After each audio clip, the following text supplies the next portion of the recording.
Okay, CJ, this expansion was called Escape from Violet Hold. The whole point of this was to do something called Rulebreakers, is how they described it. Not to be confused with like game changers like you have in Commander for Magic the Gathering.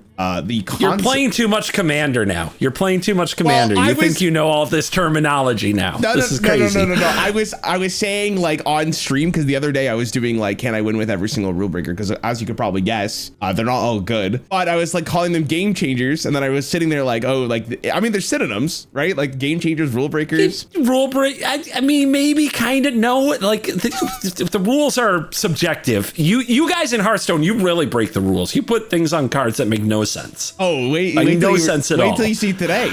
Your mind's gonna be blown. I am gonna go in class order, so there's nothing in importance about the way I'm showing you these cards. And like always, your job is to figure out whether or not you think this card is actually being played or not. For everyone who's watching this is before the first balance patch. We haven't seen one yet, so this is about a week and a half, 2 weeks after the expansion. Then one's definitely coming out like tomorrow to ruin your video, obviously. Let's start off with this one. This one is probably the least interesting as well, so it actually makes up, or it'll only get better from here. You're gonna start me with the least interesting. I'm just going in class order. That's what it is. The Blood Doctor, Thalena, 5, and oh god. What the diamonds? So why long. What are the diamonds mean again? For all intents and purposes, it is one blood rune, and basically it just requires you to build your deck in a more specific way. Sure. Okay. It's a 4/5 undead battle cry. Get a second hero power that costs corpses. Yep. And the other thing you sent me is the hero power. That is what the hero power is. Yep. Vampire's Kiss is 3, and you give a minion +3 attack, and it costs corpses instead of mana. I remember how to get corpses. Things die, you get corpses. Yep. Exactly. Okay. Perfect. So if 3 things die, giving a minion +3 attack. This doesn't. Okay. Trying to remember what I know about Hearthstone. This isn't. Oh no. This isn't like the class where things have a lot of wind fury or no combat pumps like that. So I will mention something. So Demon Hunter has the hero power that is 2 mana. You gain a 1/1 with charge, and it dies at the end of your turn. Because you get a second hero power, you still get the first one. Like you always have that available to you. Demon Hunter often plays with like a lot of minion generation. So this is like something to always put on a minion if you have the corpses for it, if you want to put for it. And I think that's pretty much all I need to. They're the undead class mainly. Does they have much storm? Do they storm much? What does storm mean? Oh, good question. Maybe I'm doing this wrong. What is the thing that lets you go face immediately? What's your haste? It's not. Charge. Is it charge? Charge. It's charge. Yeah. And hold on. There's a rush. Rush is the one that only punches other things. Yes. Okay. Right. Okay. Charge goes face. Yeah, I'm fine. This is the least interesting one. This is the least interesting one. It is just stats. It's the least interesting to me. I'm not the type who likes to kill all my things to make my things bigger and punch harder. That's not me. I mean, honestly, it's like a 5 cost for a 4/5. If that's all it does that turn, isn't very good. But I guess the good news is you're not spending crystals, right? So like to use the hero power. Yeah. Do you start counting corpses only after you play the Blood Doctor, or do you start counting corpses at the start of the game? Start of the game. Okay. You could bank corpses until you play the Blood Doctor. So yeah, when you play the Blood Doctor, if you already have something on board, it can get the +3 right away. Anything you drop after it can get the +3. There's probably various things that are way better with a +3. Maybe this is your lifesteal friends. You could put it on lifesteal. Could, yeah. It is, I mean, it's somewhat free in a sense, but it is just stats. Has this meta gotten any slower? I don't want to answer that question before you. Is StarCraft gone? StarCraft is rotated. StarCraft is rotated, yes. Maybe things are fine. There must be some other deck that uses corpses, or at least generates them really well. But if there's another way to spend corpses, then you're not spending them on the Vampire's Kiss. Free is good, but like in current Hearthstone, I'm just not impressed. Nah, I'm not falling for this. Let's kill him. You think it's bad? I'm not out here to play this. Nah. Okay. Well, you would actually be right. This card is yes. This card is bad. I think generally the card is fine. The bigger issue is that if you don't draw this on turn 5, it feels like the worst card ever. Because then you don't get the value from it consistently, because you can only use your hero power once per turn, right? So you kind of want that as soon as humanly possible. You'll see with the other ones later in this video that there is a lot of start of game effects. So the conversation could be like, could you just make this a start of game and just have the second hero power immediately? How much would that make an impact for this card? Probably quite a bit. But mainly the bigger issue is like the decks that want to run Blood Doctor don't actually run it. So it's kind of an indication that this card is just not good enough to see play whatsoever. Demon Hunter. We love Demon Hunter. That's what I remember, right? You and I love Demon Hunter. It's our favorite. It's the best. That's what I remember. It's Rarran's favorite, everybody. Irida Sin Seeker is 4 mana crystals for a 7/5 lifesteal. Battle cry. Send your deck to the void. Okay.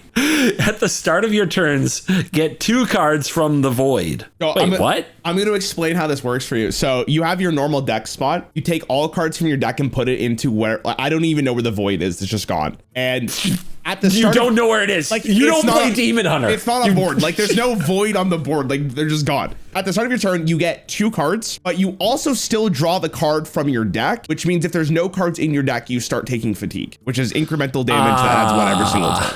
Now, there are cards in Demon Hunter to mitigate that problem. Like, you could shuffle cards back into your deck, et cetera, et cetera. Sure, you could do that. Okay. Yeah, you could. Is that good? Like, are there good cards doing that job? I will show you. I will show you one card. Extra. Well, I mean, you could probably analyze this card even more before I say anything, but I will show you one card that does do this.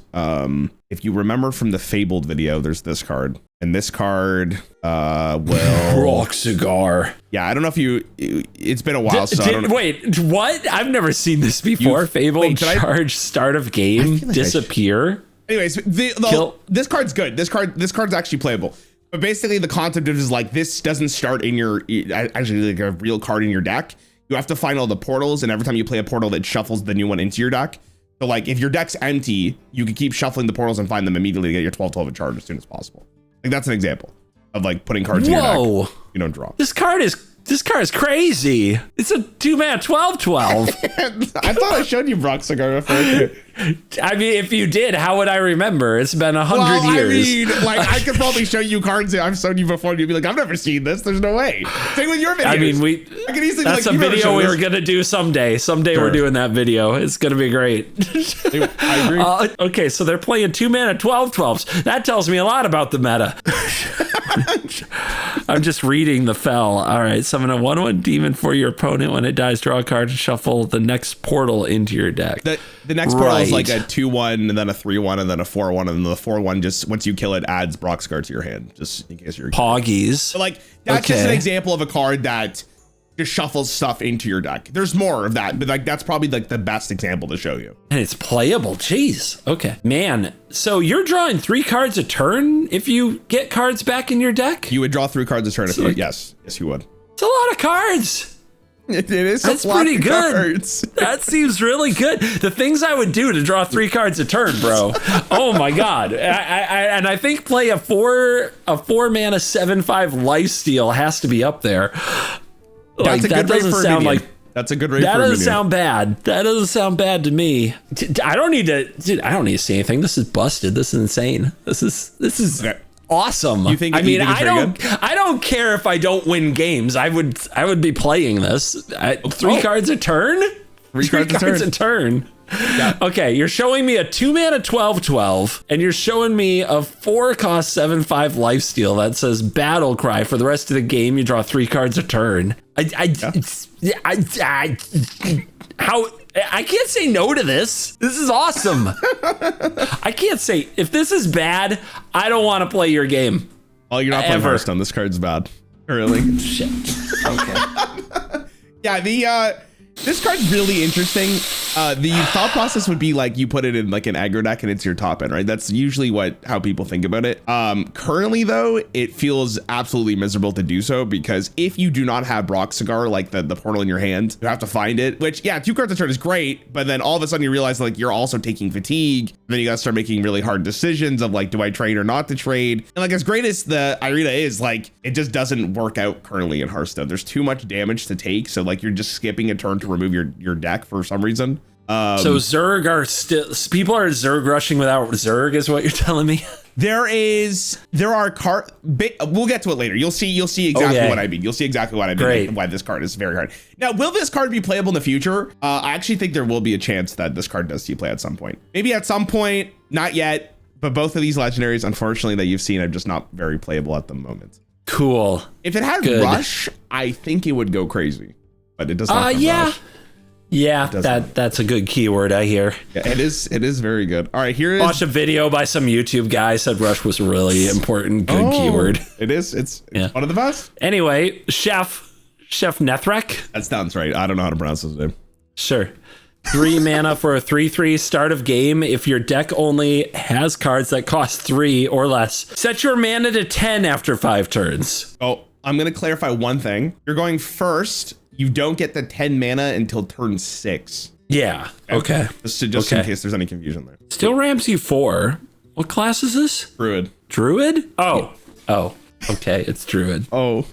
Mana cheating is Druid. I'm gonna just show you some cards as well while you're yapping because I think like this one is interesting to see how you build the deck. But continue. Wait, so I should keep yapping, but cards are going to magically appear in our Discord chat that I may or may not want to open as I'm talking about you can think about chef here.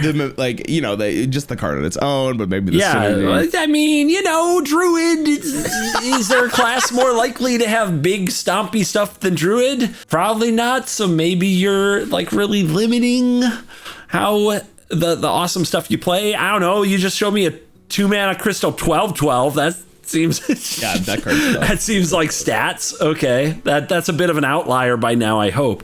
I mean, what's happened at Hearthstone in the last few months? That is an outlier for sure. There's no way they're printing another card like that. But here's 2 examples of like cards that benefit off Jeff.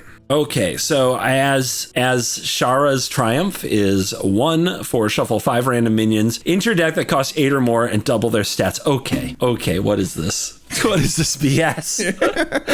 Random, huh? They're random. And yeah, so cost-wise, it doesn't matter about class. Like, they can be from any class? They can be from any class, yep. You can get Yogg? Yogg is currently not in standard, but you could if... Okay, any standard cards. Any standard card, yeah. From the history of the game. Okay, double their stats. Man, 8 cost or more double their stats. How bad could that be? Like, if they just had an 8 cost, like, what would be a bad 8 cost minion? It would be like 8 for an 8/8, nothing else, but it's 8 for 16. That'd be silly. And they probably don't print that. The average one is just like good. Like it's just, you're just happy. This is pretty poggy exciting, but okay.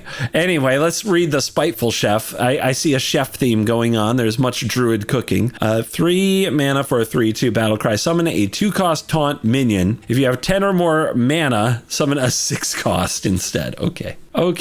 So is the question here, like, what are you doing for those turns 4, 5, 6, waiting for your 10 mana crystals? I guess the question would be without showing you the entire set. I mean, realistically, I could if you want to spend like the next 2 hours, but Yep. Is the trade-off worth it for on turn 6, you get 10 mana, and then you also have ways to actually spend that mana on big minions? You can run like... No, you're already dead. This is anime. You are already dead. Already dead, he says. You're going to spend turn 3 on a 3-cost 3/3. You probably did something good on turn 1 or 2, right? Because you probably have the best 1 and 2 cost cards you possibly can in your deck, as well as like the support package for this. So you probably did something good on turns 1, 2, but then 3, you play this. Whatever they do probably overpowers you. And it's the next 2 turns I'm worried about. Like when you have 4 mana crystals, when you have 5 mana crystals, you might spew out some little dorks or try to shuffle some big baddies in. Like,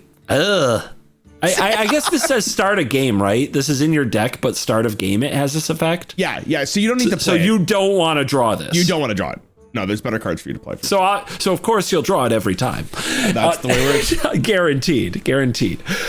It sounds like a fun deck. It doesn't sound like a good deck. It sounds inconsistent. It also sounds like you get murdered in the mid game. I'm going to say nah. It is Druid, so I might be really wrong because it's Druid, but I'm giving it the nah. Yeah. Okay. No, fair enough. This one's tough. Like this one's like, without seeing the entire set, I was curious to see what you had to say about it. This is the first one that I would call decent, but not like insane. Like it actually is a playable deck. Luckily for Druid, they got, I think, maybe the best one drop currently in standard also with this set, which I will show you. Okay. So that's good. That helps a lot with them like maintaining their life and also fighting for board. But wow, Spiderling is sick. Yeah, Spiderling's very good. So, but like just for example, this morning I was playing Hearthstone off stream, you know, like a sociopath, and I queued up against this Druid. Weirdo. And I thought I was winning the game. It's like, oh, it's over. Like they're doing absolutely nothing, and then all of a sudden they drop this on me, which I think I've shown you this card before, and remember it's double the stats, which allowed them to play another double statted minion, and then all of a sudden like you just lose the game. So yeah, Agamagan. This sounds like a very normal day of Hearthstone. Yeah, so basically that Druid deck is like, if you can get to the point where you actually get the 10 mana and you have a playable card in hand at that point, like you're probably fine. It's that little bit of like you said, like the mid game is really weird because you're kind of just fighting for your life and hoping they don't kill you. Again, all it takes is one really good 8-drop or above, and then you're so back. Like that's what the game often feels like, which is kind of an interesting philosophy for a deck. It ends up being pretty fun and interesting, but yeah, it does look fun. Yeah, random in Hearthstone is exciting, and I'm remembering how much of like the game kind of leans into that as we're doing this. So it's actually really interesting you bring this up. I would argue right now you're at like a critical mass of randomness. There's a lot of cards currently in the game that you just keep generating stuff. And sometimes it can feel like the game is dictated by that randomness until you play up against another class. So interesting. We'll are people mad? Are they raging about the RNG? Are they saying it's not it's a skill? Let me ask you a question. Has there ever been a point in Magic the Gathering where people weren't mad? Has there ever been a point in Magic the Gathering where people weren't mad? Oh God. Oh man. So I hope that answers your question. Okay, let me show you this guy. I'm pretty sure when I was younger, before that internet, we were all playing Magic and just being happy. Hey, when I play Commander with the fellas, it's great. The second you go online, I know, right? It's like, huh? The internet's a mistake. What can we say? King of the underbelly. Look at this guy. This is what's living in the back of my closet right now. Dude, by the way, I need to get some exterminator or something. I gotta show you his signature card. He actually has one of the best signature cards of all time, I think. Amazing. Look at this. Man. Oh no, continue. Go read the card, and then I'll get it. Okay. 6 mana, 6/5 beast. While building your deck, pick 3 contraband beasts. Battlecry, discover 1. It costs 3 less. I'll explain what that is in 1 second. Here's the signature. If you want to click that link, I promise it's not a virus. Thank you for the. Why is it telling me to download something and install and eat? Yes, I'm in the mainframe. Okay. Yeah, that's a signature card. I'm remembering. Didn't they just start doing this where you have to like get your special styles or something? Or am I crazy? They've done it for a while at this point. It's probably like 3-4 years, but that's what it is for the site. Yeah, anyways, that's pretty good. Contraband. You want to take a guess what contraband beasts mean? I'm very curious to hear what you think it would be without knowing anything. Contraband beasts. What would a contraband beast just be? A beast that engages in contraband. Yes, obviously. I mean, if this is a rat, I mean, I would guess like gross rodent type things dressed up as mobsters. I don't know. Very, very close, but not really. Contraband beast means that when you build your deck, you can pick 3 beasts from other classes that you currently don't have and put it in this card. Oh, so sure. All of a sudden, any beast that's given to any other class, as long as you're playing this card, can be added to your deck, which allows for some very interesting synergies, is what I'm gonna say. For example, dramatic pause for 1 second. Dun dun dun. There's this card. Won't get cut at all. Ursol, 8 mana, 9/7 Battlecry. Cast the highest cost spell from your hand as an aura that lasts 3 turns. Ooh, yeah. And this costs 3 less, so this is 5. So you get a 9/7 what about this for one? 5. That casts something else. I cast something else, yeah. Whatever the high cost Dracorex. Yep. Why is a Triceratops with wings? What the hell is going on? This is Hearthstone. 8 mana crystal, 5/12 beast dragon with rush. After this attacks an enemy minion, it damages all other enemy minions. Oh, that's pretty good. Yeah. So, yeah, you're just one-sided board wiping the hell out of them over and over. Well, I mean, if for they like kill 3 turns, as long as they don't answer it, this card can just win you the game on the spot. But most of the time, it's going to get spot removed. But Ashamane, you gave me 3 of them. It's like you've already chosen them for me. 9 mana crystal, 7/7 beast, battle cry. Fill your hand with copies of cards from your opponent's deck that cost 3 less. Yeah, Nice. you can see there's like stuff for value, there's stuff for tempo, there's stuff for like the options are kind of endless with a card like this. And obviously this is another card that gets really interesting with every other new set that's included, because then now you can start thinking of new synergies when new beasts come out. What do we think about this card? It's still 6 mana for a 6/5. Enters, draws an absolutely busted card. A 4 mana 7/5 lifesteal that draws you 2 or 3 cards a turn is bad. 3 mana 3/3 with the start of game effect is mid. A 5 mana 4/5 that gives you +3 attack if your corpse piling is bad. Like, you can't play the 2 the same turn without shenanigans. Okay. Yeah. Oh, is that too slow? It might be too slow. Is this Rat King of the Underbelly too slow? That would be sad. I don't know. Look, it looks like Timmy stuff. Sure. I'll cut right to it. This looks like some Timmy. Oh, I can get the Great Tracker X. Oh, it's gonna be great. And then you play your 6/5 and the opponent like sets up a good board that's lethal anyway, and you lose and you wonder what happened to you and you uninstall. All right. That's When that's really fair. you should just play, maybe you should just play better cards. I don't know. Timmy Trap. I'm naming it a Timmy Trap. So you're calling it like bad, like it's not playable. Yeah. This card's the best one by far. It's not even close. Mother.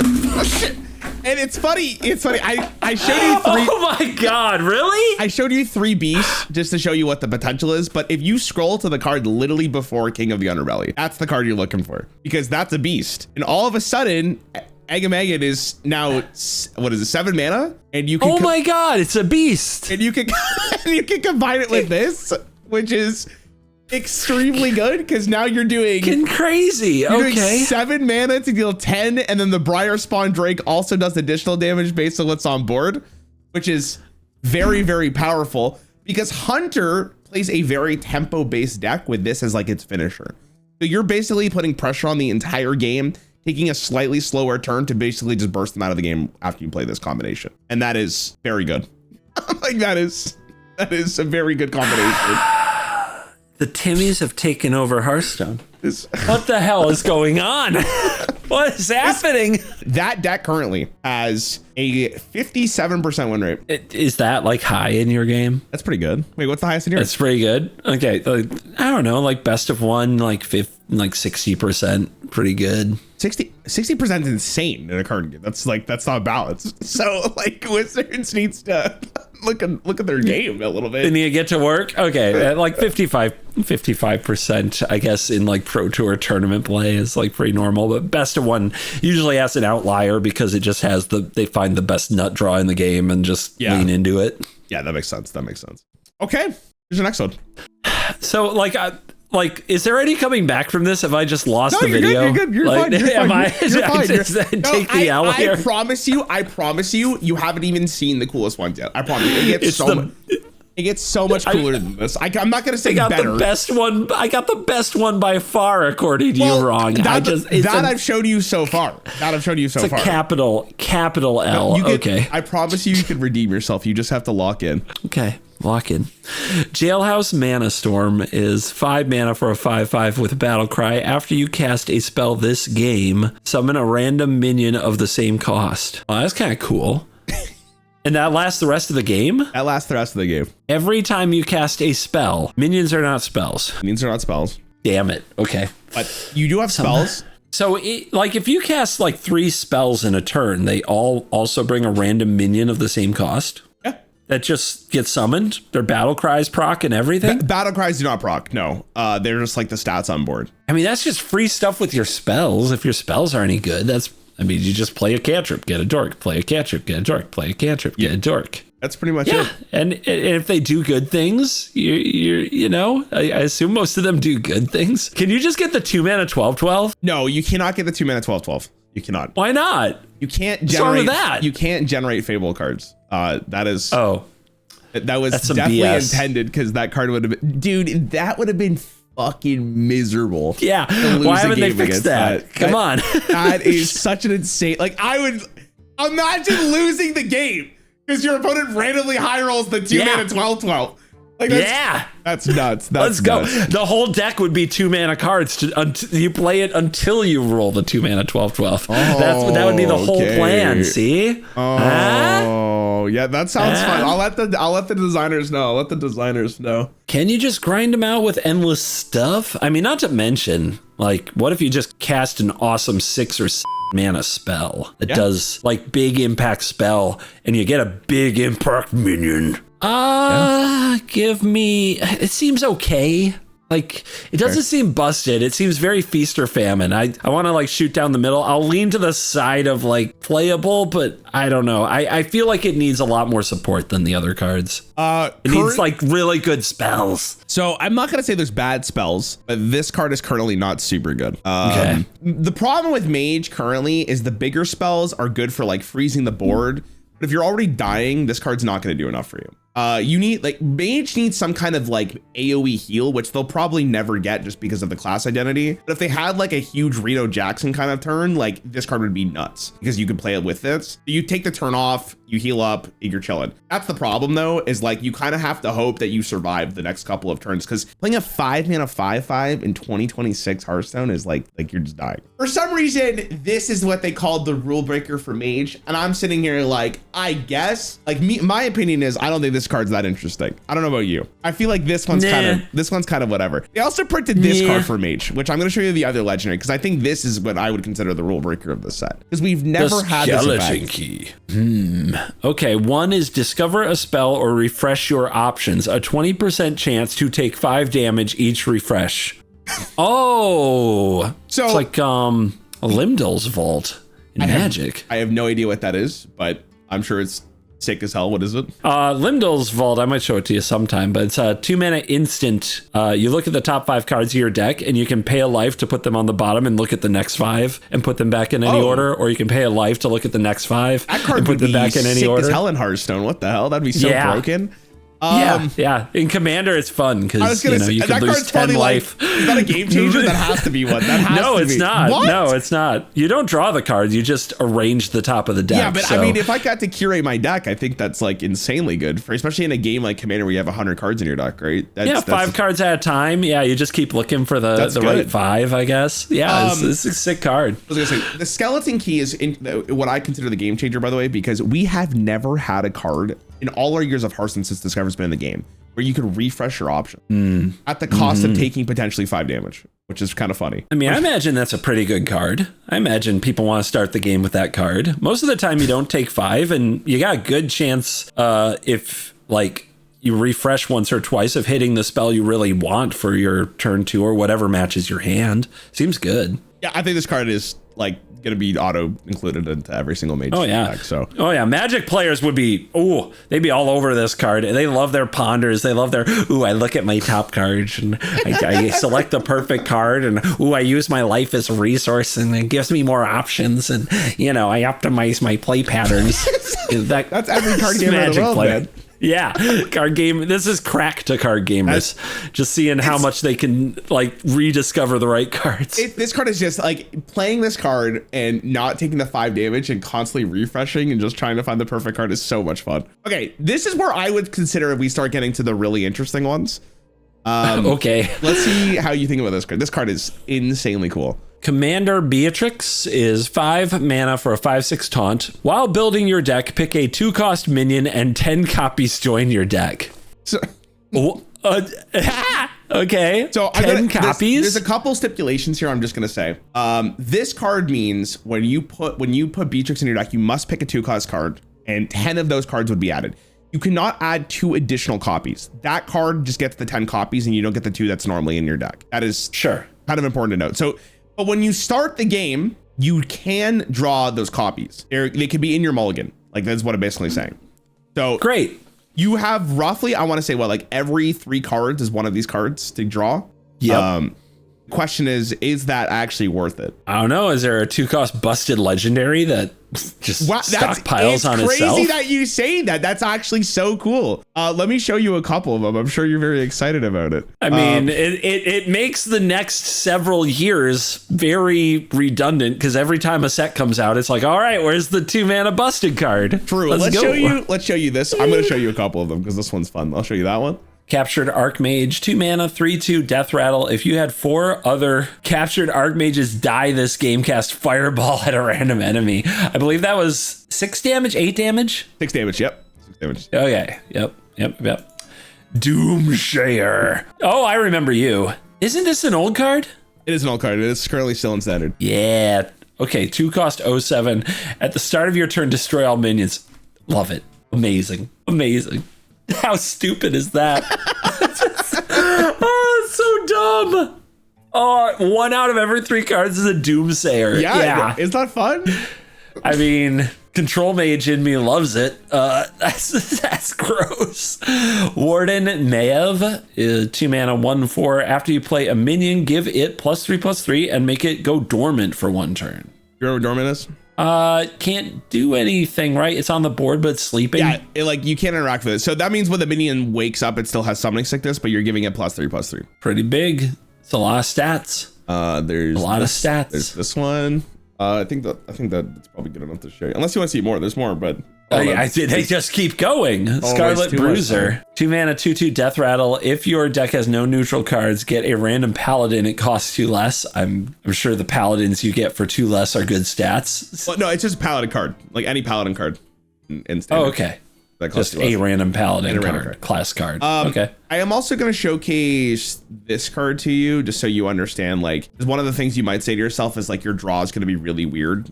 There's like, they also printed cards like this that help you get more stuff out of your deck. Reinforcement Aura, 3 mana. At the end of your turn, summon a minion from your deck that costs 2. Weird. Last 3 turns. So like, there's stuff that helps mitigate the potential problem of like only drawing 2-cost cards to help the deck feel more, I guess, normal is what I'm going to describe it as. Consistent. Sure. But consistent's not what I'm going to use because like you're bound to draw the 2-cost cards, so it is consistent in that regard. But you know what I mean. How's this any good? You don't want 2 Doomsayers on the board, do you? Obviously, we just spam one Doomsayer a turn until the game ends. Obviously, I'm just showing you some really stupid things you could do with this card. Yeah, they're all pretty stupid. I mean, it's cool, and you're probably going to be staring down every 2-mana card for a while. I mean, these all make a deck. You know, what's weird is I look at cards like these and I'm like, boring. You know, like who would want to play these cards over and over like that? And then I play Magic and I play against people who like find these things in singleton formats. There are a lot of them are like rat cards, but a recent one was Heir Apparent that they say you can have any number of these in your deck. Oh, that's fun. It's like people love these things. There's an audience for them. There's somebody out there who wants to cast 10 Scarlet Bruisers or whatever. None of these stand out to me. Maybe the Warden of just you're constantly drawing 2-mana 4/7s that are dormant for a turn. That's scary.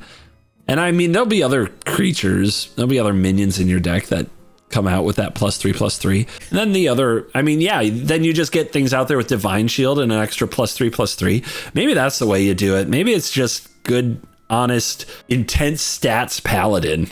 I guess if it's dormant for a turn, that's a problem, but as long as you survive. As long as it survives, exactly. I'm all shaken up now. I can't get nothing right. Oh, you're good. Okay, these are like, they're changing the rules of the game. You don't play the game normally, so it's like, it's instinctively just harder. I mean, the Captured Archmage is kind of wild. The Captured Archmage is very funny. It's very funny. There's also, I don't know. I didn't show you the best one. Hold on. I didn't show you my favorite one for this. Okay. Your favorite or the best? Hold on. I have to say favorite. I can't actually say if it's good or not because that would take the video. But here, there's also this little guy. which is very funny. The Dirty Rat. Wait, I think I've seen this. 2 mana, 2/6 battle cry. Your opponent summons a random minion from their. That one is very fun to play with because you just keep picking stuff for their name. It's very silly. Yeah, no battle cries for you. Just keep Dirty Rat spamming all over the place. Yeah, that's fun. I don't know. You're playing a different game. I just don't think it can be it doesn't feel like it can be a top tier game. It really doesn't. Okay. It feels like you're playing a silly game, not a good game. Okay. All of this to me feels like it's one dimensional or I'm missing something. So unless you have a card that like brings back and recasts every 2 mana thing that you played, like in Magic we have Raise the Past, which would just be amazing in a deck like this because you bring all this stuff back and do it again. Unless you have a card like that, I don't see it. I don't see it. Okay, this card's actually very playable. The card that you use out of the ones I've shown you is Scarlet Bruiser, because Scarlet Bruiser at least gives you value back in your hand. And the average Paladin card is pretty good. So you're bound to find something that's gonna, or you could spend your mana on that you feel like good about. And because there are ways to pull them out of your deck, it's also like an aggro threat in a sense, because it's hard to leave them on board because Paladin has a lot of buffs. This card's just good. It's really, I can't wait to see what it ends up looking like with another expansion and like next year to see what other 2-drops are available. This is just like a card that, like you said, you're constantly going to look at the 2-drops available and be like, can I run this? And so far it seems to be good. I don't know if Scarlet Bruiser was taken out. I don't know if we're seeing play. You kind of need that extra card value that you get from it, the generation. But people have tried Warden Maev. And the problem is like, if you don't just Giga Stomp them in like the first 2 turns, like the game's just kind of over. You don't have any value, right? The first 2 turns. Yeah, like wow. you need to just like snap roll them. Okay. Like, okay, this is my favorite card of the set. Let's see what you think of it. Azalina Soul Sever. Yeah, maybe. Yeah. 7 mana, 7/7 undead. Your deck is 20 cards plus 20 copied from your enemy. Battle cry, draw until your hand is full. Nifty. Right? Okay, so now we're only picking out 20 cards and then the other 20 are, so you have a 40 card deck. So you actually have a larger than normal deck. You do, yep. But half of it's your opponent's. Half it is your opponent. Before we continue going, I am gonna just show you 2 synergistic cards that work well with this, okay? Mind Sweeper, 2 mana, 2/3, battle cry. If you played a copy of an opponent's card while holding this, deal 2 damage to all enemy minions. And it doesn't like scale, right? It's capped at 2 damage. It doesn't become 2, become 4, become 8. Okay. No, it's capped at 2 damage, yeah. That's so good, obviously, for 2 mana. That's kind of busted, but like, it's not as good as I thought it was. Hey, your version was crazy. I was like, that's the sickest thing I've ever seen in my life. Enthralled Shade, 3 mana for a 4/3 undead death rattle. Reduce the cost of cards in your hand that were copied from your opponent by 1. Nasty. I'll show you one more. Okay. That's all I'm going to show you. Unshackle Soul, 5 to destroy a minion. If you played a copy of an opponent's card while holding this, it costs 1 total? Costs 1 total, yeah. What do we think about Azalina? I mean, cool card. I'm immediately like nightmare scenarioing in my head where I just draw all my opponent's stuff that doesn't work well with my stuff. I'm immediately like worst downsides going through my head. What about that upside? Yeah, what about the upside? I mean, like these cards are good rate cards. Like it's awesome, right?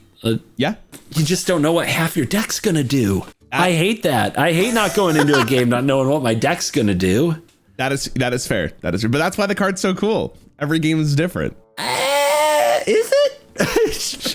Or oh man, how do your cards line up with theirs? I mean, these are just like, you're showing me some generic rate cards, but like whatever else you fill the deck out with has to kind of play with whatever strategy.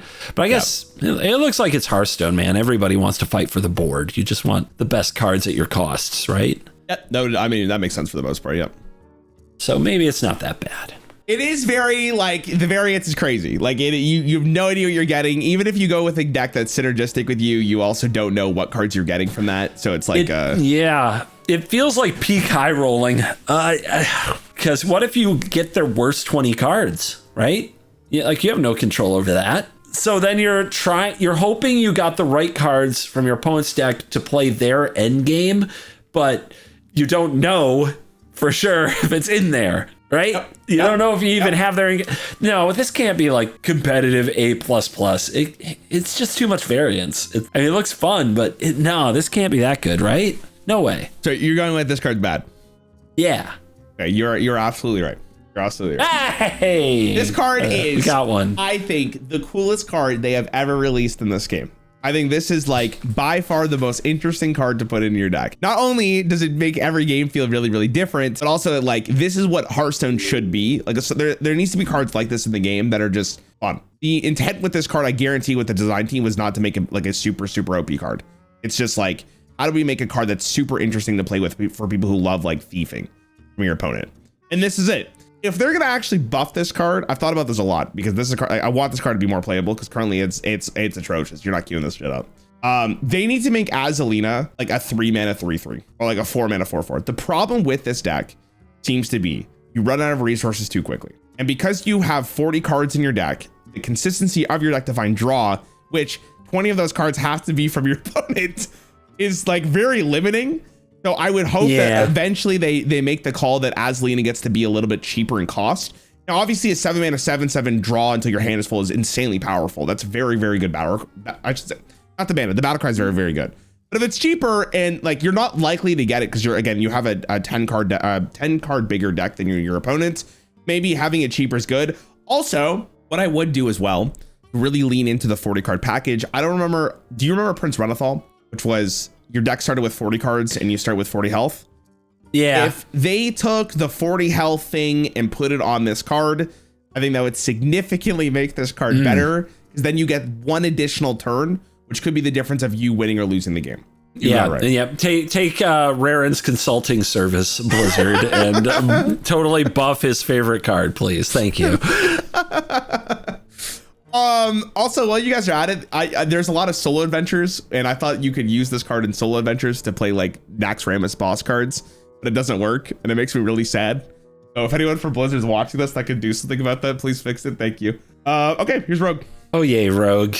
I gotta get what the coins do. 6 mana 6/3 Aya Lotus Kingpin. Aya.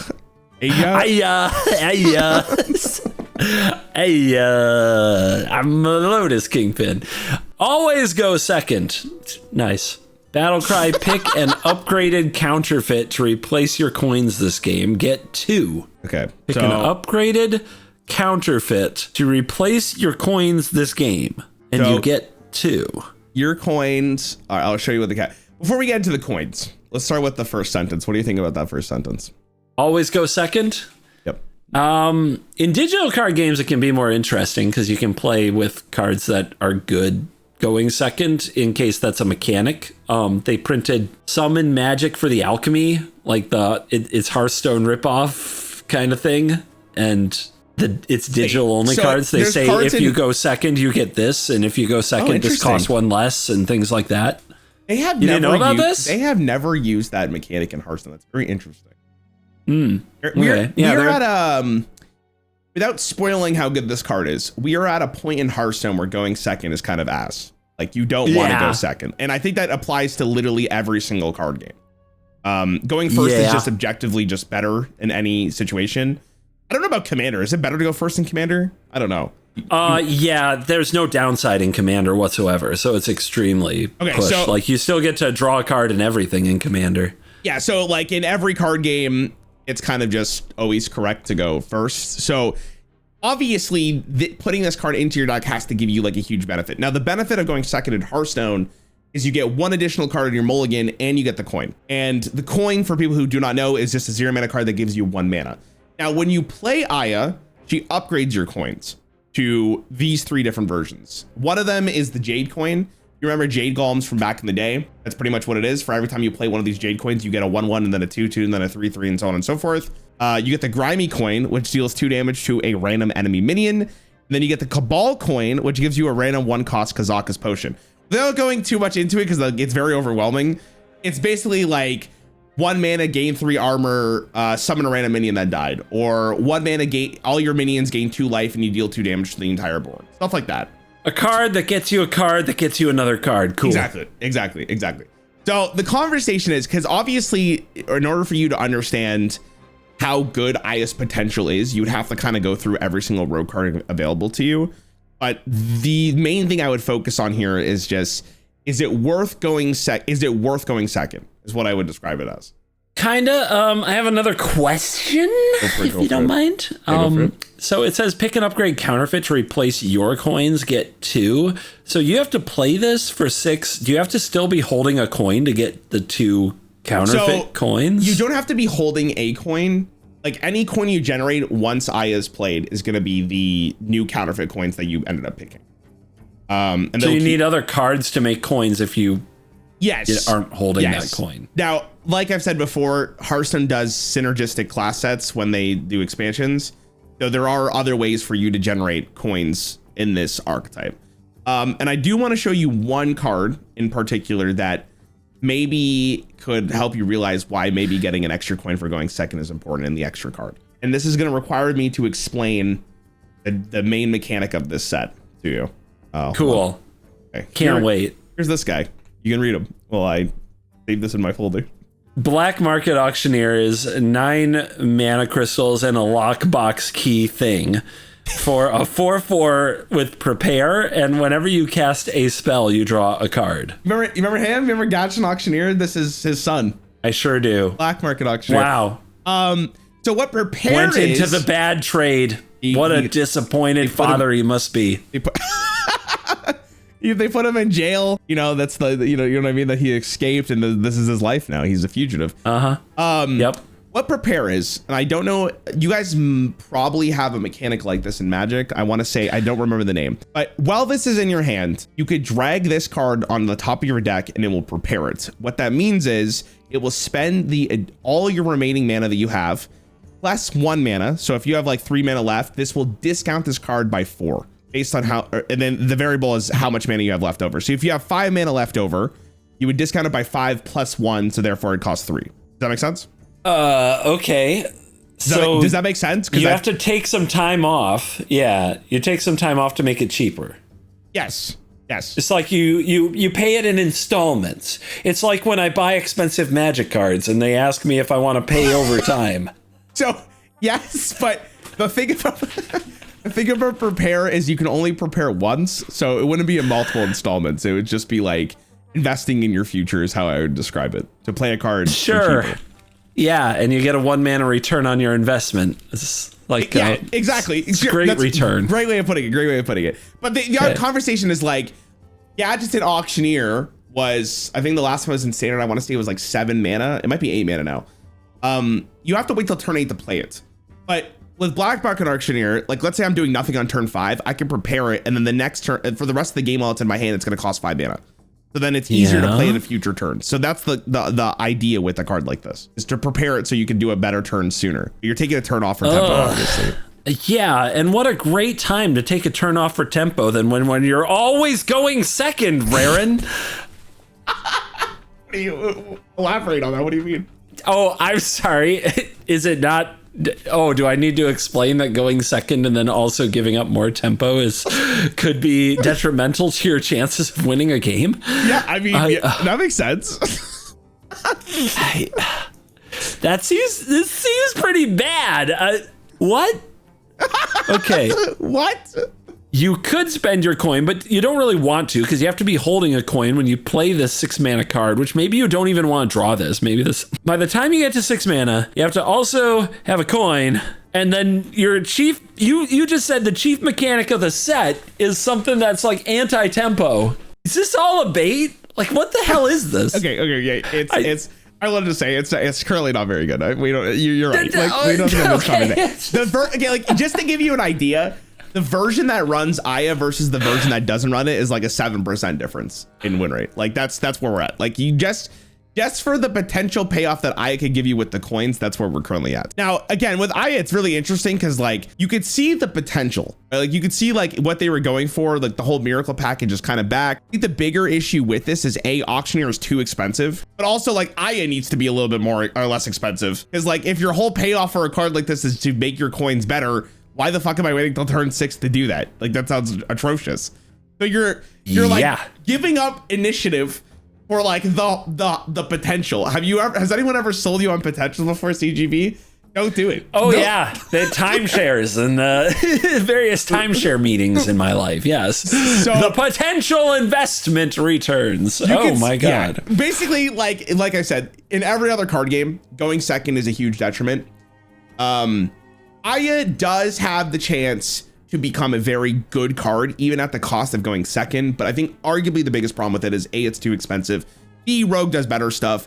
And C, there's not really a good enough payoff for you to actually want to go second yet. Very trap card. Pure trap. Never good. Never ever. I'm going to show you Shaman. Shaman has 2 decks this time. You'll see why. Lucky Shaman. You'll see why. Muggsy. Muggsy. A 2-headed ogre. 6 mana crystals for a 6/7 start of game. If your deck has no other minions, you get Muggs' hero power. If it has no spells, it gets Z's. Oh, okay. I get it. Each head has its own name. Cute. Yep.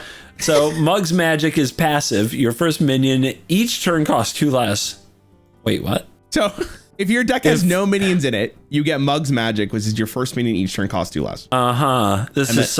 This is some Hearthstone stuff. Shuffle some minions into your deck spells. Okay. Z's Might is a Nerf gun, a Halloween Nerf gun. And its passive is every 5th minion you play triggers its battle cry twice. Okay, so the way that we're going to do this is because I'm going to call this basically 2 separate cards, because they play obviously very different depending on how you want to build your deck, but it is just 1 card. So we'll focus on Muggs magic first. And then for you to understand like potentially like how good this card is, here's a couple cards to showcase you like how you can build your deck to actually utilize the hero power. Blazing Invocation 1, discover a battlecry minion. It costs 1 less. So that rollin'. You can see like go. You can see exactly like now you're generating a minion that's on your deck that also costs 1 less, but your hero power makes it cost 2 less. So how much of this do we have? Like, how many spells do something like this? Well, I'll show you more. Molten Gold, deal 4 damage, cast 3 spells to turn into a minion. Oh, while this is in your hand? Yeah, and the minion would be a 3-mana 3/3. But reminder, right? Like the first minion you play costs 2 less. So like if it's the first minion you're playing, it's a 1-mana 3/3 that does 4 damage. Oh, okay. Freeze an enemy. Draw 2 cards. Just touching my pot of greed behind me. This guy sees draw, just loses his mind. Busted, insane. Give me a 1-mana 3/3 garbage, but draw 2 cards and any text whatsoever. Insane. All right. Storm Fury, Lifesteal, deal 2 damage to all enemy minions. Yep. And it needs like a keyword here, like incubate or something. I don't know. What, for like the changing effect? But like reminder, Frost Shatter would be 5-mana Battlecry, freeze the enemy, draw 2 cards. But because of the hero power, it'd be a 3-mana 5/5, do that effect. And then Storm Fury is the same concept, right? Yeah. Battlecry, Lifesteal, do 2 damage to all minions. It's a 7-mana 7/7, but if it's the first minion you're playing a 5-mana 7/7 that does the Battlecry. So stuff like that. Yeah, seems good. That's messy. I like it. That's messy. That's really messy. Lastly, I'll show you this card, and then you can rate Mug, and then we'll go to Z. I think that's a good way of doing it, so we don't have the mountain map. Discover a minion with a type you haven't played. If you play it this turn, also pick one of the others. So there are ways for you to build this deck and actually have like a real archetype built for the Muggs magic hero power. What do we think about Muggs magic?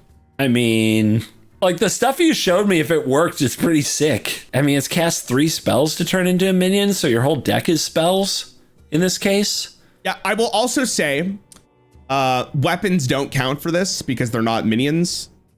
Hero cards such as like Deathwing, which I believe I showed you at some point, is like also available because it's not a minion, so you will still get the hero power. You don't necessarily want to add that to your deck or whatever, but you know what I mean. I don't know. That seems pretty good. I see a lot of value and cost reduction. So you're playing stuff ahead of rate and getting value. That seems really good to me. Okay. It might be slow, but I guess it depends on some of the other spells. But I don't know. At first glance, I'm like, that's a pretty good deck. That looks pretty sick. Here's what I'm worried about. If I don't play like a 1-mana 1/3, do I lose the game? Sorry, say that the Discord cut out there. If you don't play a 1 mana 1/3, you lose. Is that what you said? Yeah, if I don't play a 1 mana 1/3, am I too far behind in game and I just get steamrolled? Here's the thing, CGB. Here's the thing. You don't really want to play a 1 mana 1/3. You want to play something bigger. Like you get to great. Blazing Invocation is like a really good indication of how good this card could potentially be. If you get that card in your opening hand, that looks like a high roll. You're 1 mana just picking a card out of 3 things that also has a battle cry, and that card is reduced by 1. So Blazing Invocation just it's like equal mana, but then that minion's also 2 less. So sometimes you get to play a 4 mana 4/5, or I guess let's say like is a 1 mana 4/5 or whatever you want to call it on turn 1, and that's pretty good. Chillin' Yeti, baby. So and like you also get to whatever the potential battle cry is, which is the other thing to look at. Oh, true. It's a battle cry minion. Yeah, that seems really good to me. I think it's good. I think it's a deck. Okay. I mean, I think on ladder it high rolls you and you're mad. It seems good. Okay, so you're saying this deck is good. I think it's good.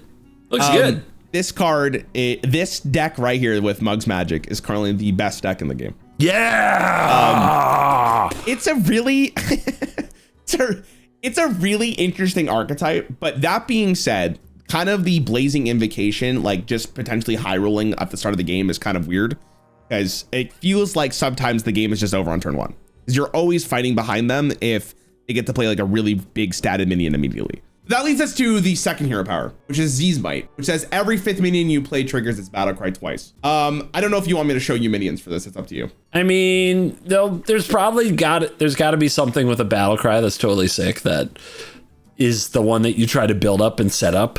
I think it just kind of makes, you have to put all the dominoes in the right order, so it doesn't seem nearly as good to me. Getaway Hog Driver, 5 mana, 5/5, 5/2, Quillbore.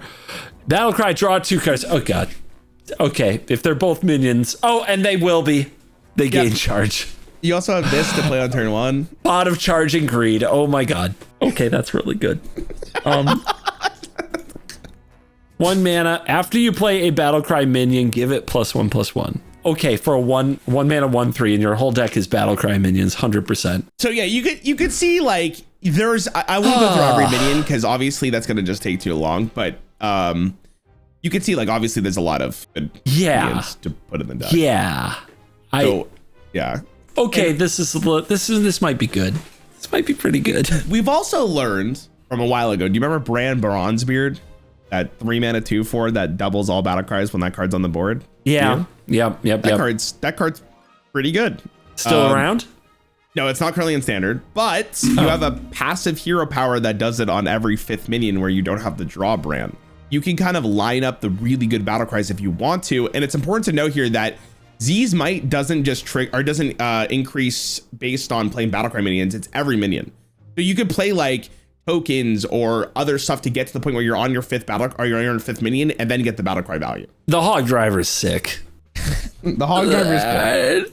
That is a murder machine. So I told you that Mug's Magic is the best deck currently in standard. You did. Do you think Z's Might's also playable? Yeah, I mean, it's tough for me to imagine that both card pools are competitive, but I mean, you just showed me 2 really good cards. Is Shaman that cracked? Is Shaman that cracked? What a great question. How would the game designers allow one class to be this cracked? It can't possibly have done it. I still don't think Z's Might is as good, but it doesn't have to be. It just has to be good. And I mean, if you line up the Hog Driver, we're on pace with the other. I have to go all the way back to remember, but we're kind of on pace with some of the busted that the King of the Underbelly is doing. Okay, sure. I can get that. It seems that, it's kind of like that. It still feels like more dominoes to line up, but man, the Goon also looks good. I'm gonna say it's, dude, Shaman's just cracked, I guess. I don't know. I'm gonna say it's also good. Yeah, this is also good. TGB, you would be right. Okay, you would be right. Cool. So currently in this metagame, as I'm looking, Mug Shaman has a 58% win rate, which is the highest in our standard pool, which is very, very good. It's not like Demon Hunter dominance from day one, but it's very good. Dragon Warrior is slightly below that, and then Z Shaman is 57.5%. So Shaman, like, more or less just has the best two decks in the game.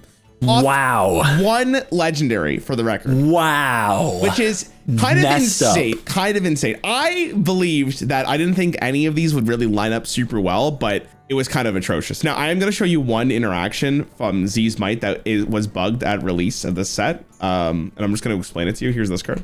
Bugged on release? What? I'm going to explain How what does this means. happen? I mean, Blizzard. The year of our Lord 2026.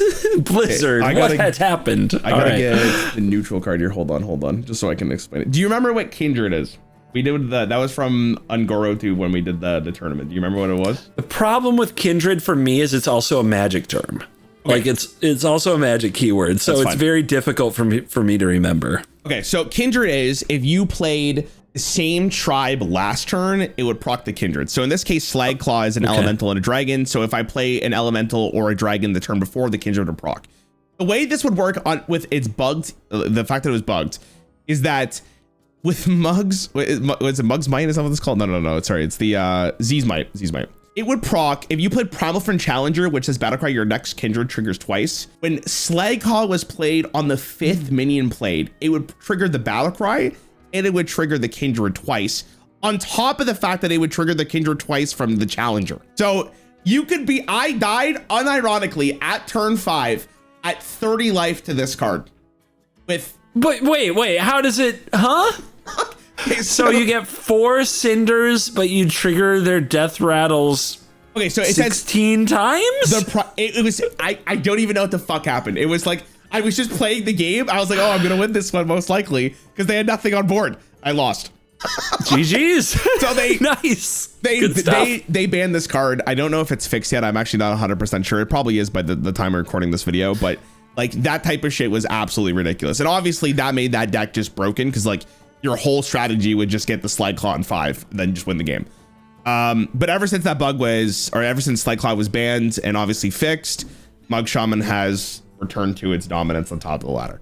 But that is Shaman. Shaman. We have 2 more, and both of them are also extremely interesting. Here is Warlocks. Where it's a Shaman world. Let's see how Godfrey the Betrayer holds up. 4 mana, 5/4 undead. Start of game. Overdrawn cards return to your hand when you have space. They cost 1 less. So in Hearthstone, there's a cap of 10 cards. Oh, yeah. I know. I'm aware. I see the way you start sweating when you have too many cards in your hand in Commander. Dude, it stresses me out. just melting also, I just want to down. say, Blizzard, if any of you guys are watching, for some reason, they didn't replace the voice line with this card. So when you still burn a card, it goes, my hand's too full or whatever. But like, if you don't remember Godfrey's there, you have like a mini heart attack every time. Like, oh shit, I just burnt the card. Like it says it if you're the one playing it, and it says it if you're like the opponent going up against it. Start of game. How would you forget? Do you not know what deck you're playing? I have 3 other things happening on my other monitor. What are you talking about? Did you not build your deck this way on purpose? No, what if my opponent's playing it? You know what I mean? Okay, whatever. It's such I'm going to tell you what I'm going to do. Is this Warlock? Are we warlocking? It's Warlock. Okay, so I can at start a game. I start with this, and then I just start tapping on turn 2, and I probably make it to like turn 5 before I'm dead, right? But I you're probably not tapping every turn. Keep my cards. Why wouldn't I be? How else you overdraw your hand? Well, that's a great question. Great question. I'm glad you asked. There's a card like this, which I think you would love. 10 mana, the Unseen Atlas. Draw 3 cards. Cost 1 less for each card in your hand. What? So when you get up to like 7 cards in your hand, it's 3 mana for draw 3? Yeah. But if you're at 10, or if you're at 9, you draw this card, it'll cost 1? Well, they just immediately incinerate themselves, right? You don't choose which cards get obliterated. Well, they're not like obliterated. They come back to your hand with the reduction of 1 less, right? Oh, sure. Eventually. Yeah. Once you play the other stuff. I can tell that you're not very optimistic on this legendary.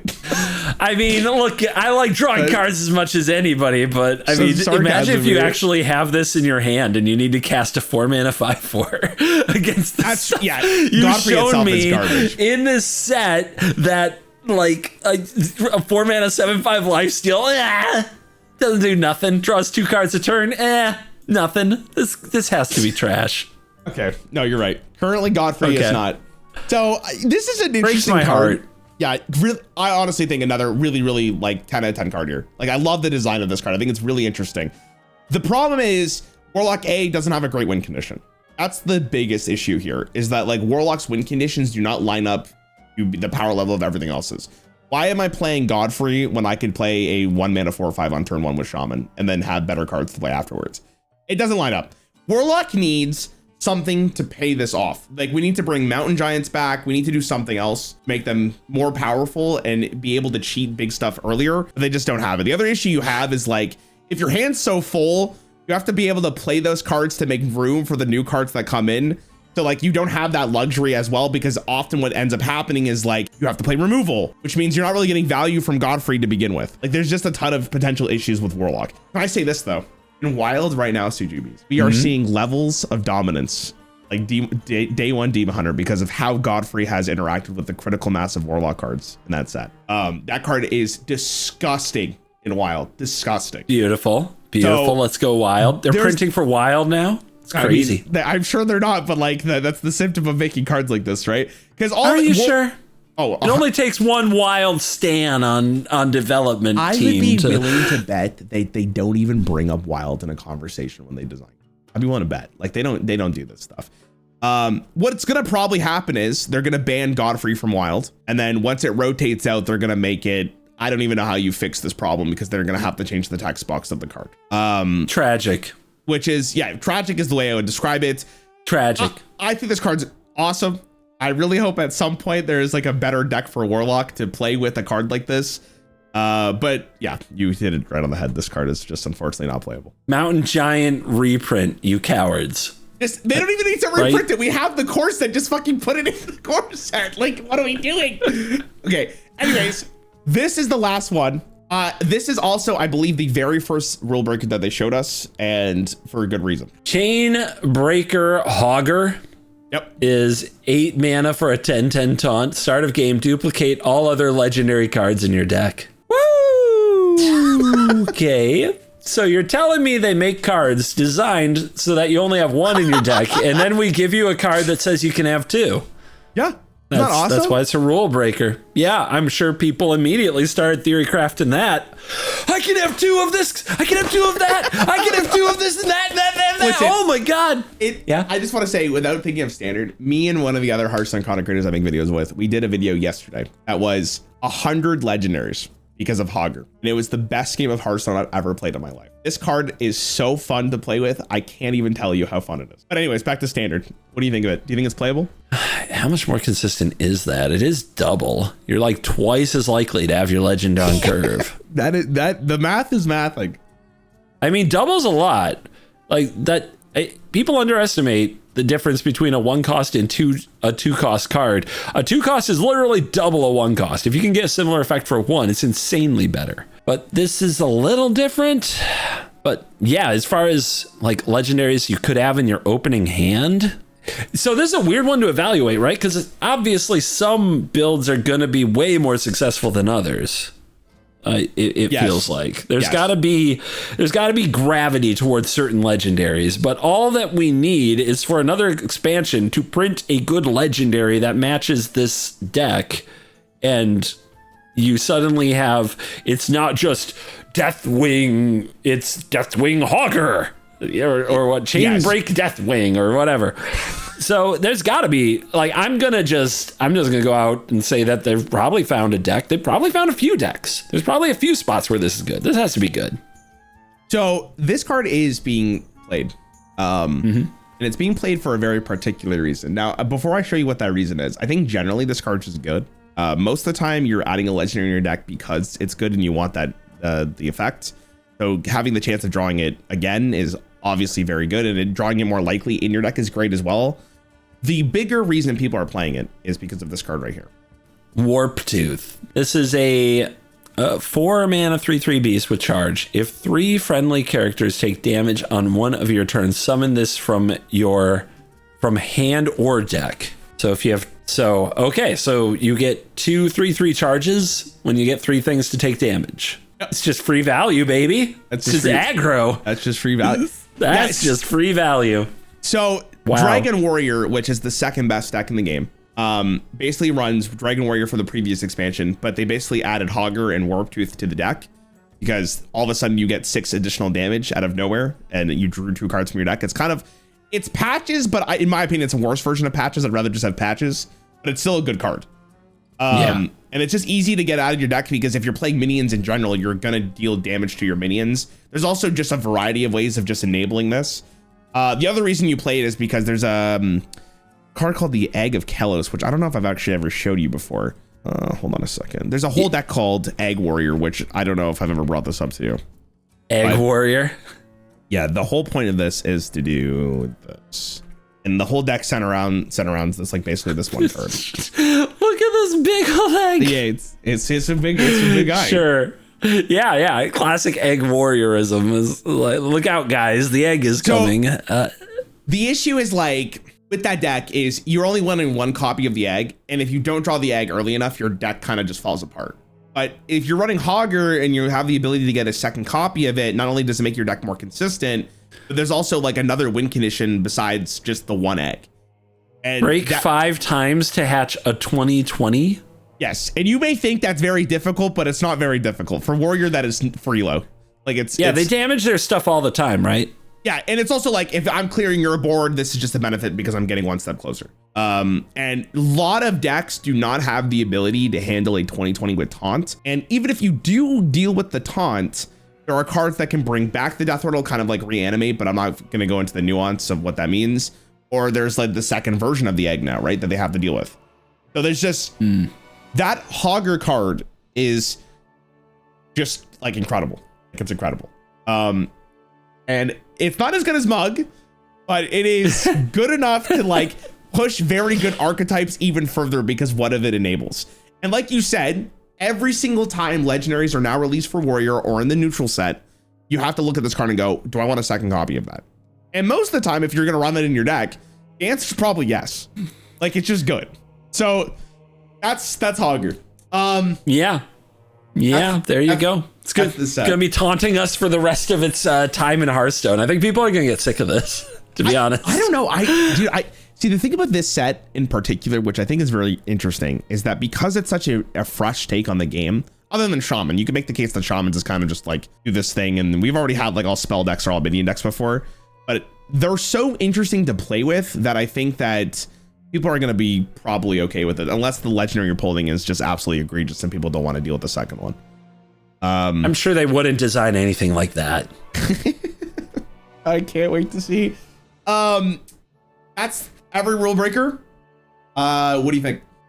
Rules have been broken, and we made a video again, which is its own accomplishment. This is pretty sick. You told me, you gave me a heads up last week that there were some sick cards coming, and this is stuff that like this stuff seems really exciting to play with. I am a little blown away that Shaman got 2 decks like that. 2 completely different decks. Most people. Why? Okay. Yep. They're definitely gonna do nerfs for that one. I actually don't know how they're gonna handle it, because if you make the hero power cost 1 less, I feel like it's just not gonna be good enough anymore. So maybe you deal with Blazing Invocation and get rid of the 1 less on the card itself, so you have to actually spend the mana for it. I have no idea how they're gonna handle that one. I have no idea. It'll be interesting to see. I don't know. I think this set's fucking awesome. Like even if most of these legendaries don't see play, I just think the design themselves are so cool to play with that they did such a good job. And you know me, I'm like Hearthstone's biggest hater. So like the fact that like I was excited for this. Your Hearthstone's biggest hater.